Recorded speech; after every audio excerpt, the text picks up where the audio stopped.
Hi friends, welcome back to my channel. ನೀವು clean ಮಾಡೋದಕ್ಕೆ ಹಳೆಯ ಒಳ ಉಡುಪುಗಳನ್ನು ಬಳಸ್ತಾ ಇದ್ದೀರಾ? ಹಾಗಿದ್ದರೆ ಎಚ್ಚರ, ಹಣ, ಆರೋಗ್ಯ ಎಲ್ಲವೂ ನಷ್ಟ ಆಗುತ್ತೆ. ಹಳೆಯ ಒಳ ಉಡುಪುಗಳನ್ನು ನೀವು ಮನೆಯಲ್ಲಿ ನೆಲ ಒರೆಸೋದಕ್ಕೆ ಬಳಕೆ ಮಾಡ್ತೀರಾ? ಹಾಗಿದ್ದರೆ ಅದನ್ನು ಮಾಡುವ ಮುನ್ನ ಈ ವಿಚಾರವನ್ನು ತಿಳಿದುಕೊಳ್ಳಿ. ಯಾಕೆಂದರೆ ಮುಂದೆ ದೊಡ್ಡ ಸಮಸ್ಯೆ ಎದುರಿಸಬೇಕಾಗಿ ಬರುತ್ತೆ. ಹಳೆಯ ಬಟ್ಟೆಗಳನ್ನು ಒರೆಸಲು ಯಾಕೆ ಬಳಸಬಾರ್ದು? ಪ್ರತಿಯೊಬ್ಬರ ಮನೆಯಲ್ಲೂ ಹಳೆಯ ಮತ್ತು ಹರಿದ ಬಟ್ಟೆಗಳು ಇರುತ್ತೆ ಮತ್ತು ಹಲವು ಬಾರಿ ಮನೆಯ ಧೂಳು ಒರೆಸಲು ಮತ್ತು ನೆಲ ಒರೆಸಲು ಹಳೆಯ ಬಟ್ಟೆಗಳನ್ನು ಬಳಸಲು ನಾವು ಪ್ರಾರಂಭಿಸ್ತೇವೆ. ಇನ್ನೂ ಕೆಲವರು ಒಳ ಉಡುಪುಗಳನ್ನು ಬಳಕೆ ಮಾಡ್ತಾರೆ. ಅವು ಹರಿದ ತಕ್ಷಣ ನಾವು ಅವುಗಳನ್ನು ಕ್ಲೀನ್ ಮಾಡಲು ಮತ್ತು ಒರೆಸಲು ಬಳಸಲು ಪ್ರಾರಂಭಿಸ್ತೀವಿ. ಇದು ನಮಗೆ ಎಷ್ಟು ಹಾನಿಕರ ಅಂತ ಯೋಚಿಸಿದ್ದೀರಾ? ಹಳೆಯ ಒಳ ಉಡುಪುಗಳಿಂದ ನಾವು ಸ್ವಚ್ಛಗೊಳಿಸಬಾರ್ದು. ಹಳೆಯ ಒಳ ಉಡುಪುಗಳನ್ನು ಒರೆಸಲು ಅಥವಾ ಧೂಳು ತೆಗೆಯಲು ಬಳಸುವುದು ಅಶುಭ. ಇದು ಎಷ್ಟೋ ಜನರಿಗೆ ತಿಳಿದೇ ಇರೋದಿಲ್ಲ. ಇದು ನೈರ್ಮಲ್ಯದ ದೃಷ್ಟಿಕೋನದಿಂದ ಮಾತ್ರ ತಪ್ಪಲ್ಲ, ಆದರೆ ಜ್ಯೋತಿಷ್ಯ ಮತ್ತು ಆಧ್ಯಾತ್ಮಿಕವಾಗಿಯೂ ನಕಾರಾತ್ಮಕ ಪರಿಣಾಮಗಳನ್ನು ಬೀರುತ್ತವೆ. ಮನೆಯಲ್ಲಿ ಹಳೆಯ ಒಳ ಉಡುಪುಗಳನ್ನು ಕ್ಲೀನ್ ಮಾಡಲು ಇಡುವುದು ಲಕ್ಷ್ಮೀ ದೇವಿಗೆ ಮಾಡಿದ ಅವಮಾನ ಅಂತ ಪರಿಗಣಿಸಲಾಗುತ್ತೆ.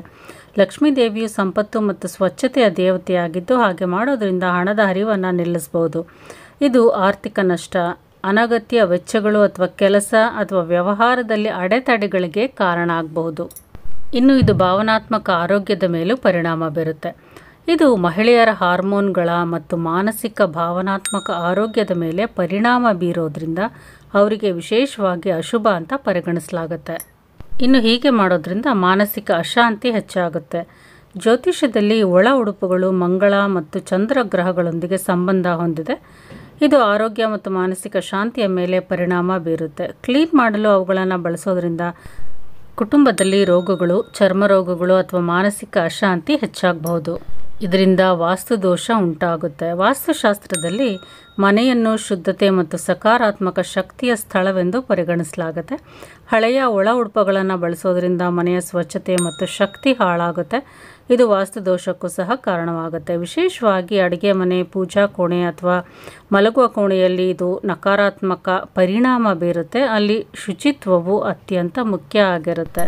ಹಳೆಯ ಅಥವಾ ಹರಿದ ಒಳ ಉಡುಪುಗಳನ್ನು ತಕ್ಷಣ ಎಸೆಯಿರಿ. ಅವುಗಳನ್ನು ಕಸದ ಬುಟ್ಟಿಗೆ ಎಸೆಯುವ ಮೊದಲು ಯಾರೂ ಅದನ್ನು ದುರುಪಯೋಗ ಪಡಿಸಿಕೊಳ್ಳದಂತೆ ಬಟ್ಟೆಯನ್ನು ಸಣ್ಣ ತುಂಡುಗಳಾಗಿ ಕತ್ತರಿಸಿ ಎಸೆಯಬೇಕು.